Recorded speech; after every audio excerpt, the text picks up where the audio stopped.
cameras in. And really, it's what happened after, at the end of that press conference, that's making big waves this morning. The losing coach made an impassioned plea that had nothing to do with basketball and everything to do with the Sandy Hook Elementary School shooting in Connecticut. Parents, teachers, rabbis, priests, coaches, everybody needs to step up. This has to be a time for change. And I know this microphone's powerful right now because we're playing the fourth best team in the country. I'm not going to have a microphone like this the rest of the year, maybe the rest of my life.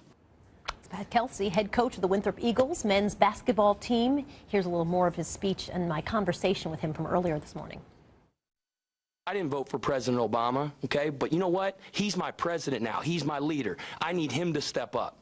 Okay, Mr. Boehner, the Speaker of the House, he's a Xavier guy. He's a Cincinnati guy. Okay, he needs to step up. Really, you were saying we need to change, regardless of what political side of the aisle you're on. You need to change. So, what do you see as change? Like, what is the change that we need to get to? Do you think? Well, you know, I think, you know, it's like if I relate it to my business, the fight's not in the locker room. The fight's on the court. You know, obviously, we're going to argue behind the scenes as a coaching staff, and we're going to prepare. But when we take the court, we're all on the same page. So, you know, obviously, I would think bipartisan.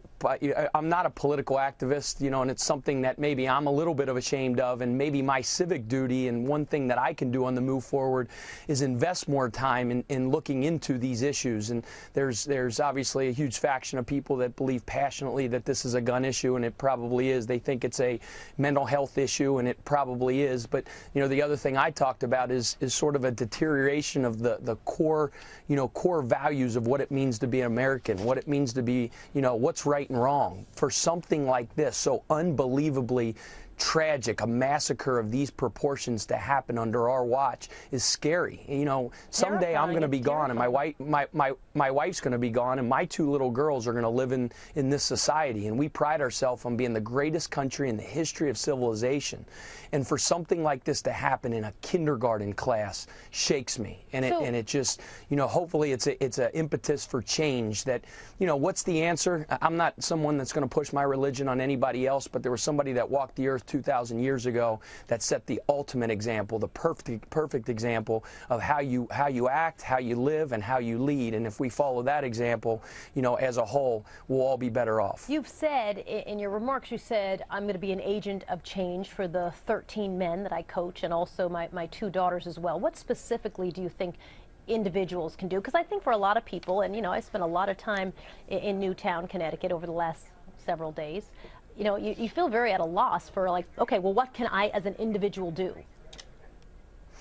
You know, the guy that taught me to coach, a man named Skip Prosser, was one of the finest people I've ever been around, an unbelievable mentor, is no longer with us today. He passed away of a heart attack several years ago. He used to say, Kels, crush it where you're at.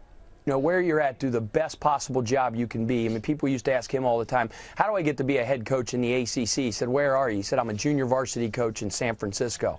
Be the best junior varsity coach in the country. Everything else will take care of itself. Lead those young men. Set a positive example.